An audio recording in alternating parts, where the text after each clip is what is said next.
નમસ્કાર દર્શક મિત્રો, વડોદરા ટુડે ન્યૂઝમાં આપનું સ્વાગત છે। પોલીસ દ્વારા સત્તાનો દુરુપયોગ કરી ખોટી ફરિયાદ નોંધવામાં આવી હોવાના આક્ષેપ સાથે બરોડા બાર એસોસિએશનના વકીલો એસપી કચેરીએ રેલી સ્વરૂપે પહોંચ્યા। એડવોકેટ હિતેશ ગુપ્તા અને તેમના પરિવાર સામે નોંધાયેલી દુષ્કર્મની ફરિયાદ ખોટી અને બનાવટી હોવાનો આક્ષેપ કરવામાં આવ્યો। મોટી સંખ્યામાં વકીલોએ હાજરી આપી નિષ્પક્ષ તપાસની માંગ ઉઠાવી। રેન્જ આઈજીને આવેદનપત્ર પાઠવી સમગ્ર મામલે યોગ્ય કાર્યવાહી અને સત્ય બહાર લાવવાની માંગ કરવામાં આવી। મારા પ્રતિષ્ઠિત એમાં સિનિયર ધારાસભ્ય હિતેશ ગુપ્તા સાહેબ તેમના ધર્મપત્ની તેમના જુનિયર પર એક ખોટી ફરિયાદ સંખેડા પીઆઈ દ્વારા દાખલ કરવામાં આવી છે। તેમાં એસપી છોટાઉદેપુર, ડીવાયએસપી તેમજ પીઆઈનો સાથ સહકાર છે। કોઈ પણ પ્રકારની પ્રાથમિક તપાસ કર્યા વગર એમની પત્નીને સંડોવણી, એમના પરિવારને હેરાનગતિ થાય એવી રીતે પત્નીનું નામ ઉમેરવામાં આવ્યું છે। તદ્દન ફરિયાદ ખોટી છે।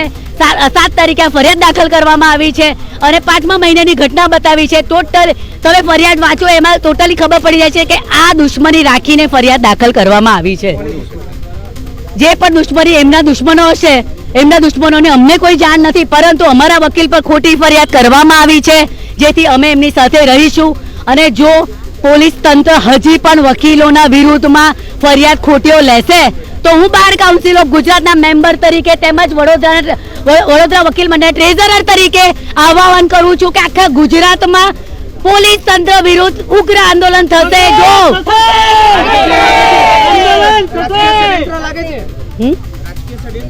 રાજકીય ષડયંત્રની અમને કોઈ જાણ નથી। અમે રાજકીય ષડયંત્રમાં પડવા નથી માંગતા। વડોદરા વકીલ મંડળ ફક્ત વકીલ જોડે છે, એમની જોડે ખોટું થશે તો અમે વકીલો સાથે રહીશું અને વકીલોની પડખે રહીશું અને ઉગ્ર આંદોલન કરીશું। આશિષ જોશીનો કેસ લડ્યા બાદ આ હિતેશ ગુપ્તા પર ફરિયાદ કરવામાં આવી છે।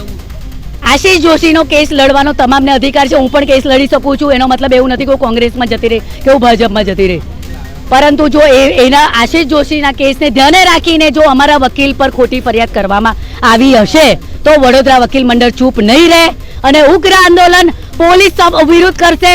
કોર્ટના દરવાજા બંધ થઈ જશે, એમના જાપ્તા અંદર નહીં આવવા દઈએ અમે। આ ફરિયાદ જે છે તદ્દન ખોટી છે, ઉપજાવી કાઢેલી છે અને એ કોઈ ષડયંત્રના કારણે કરવામાં આવેલી છે।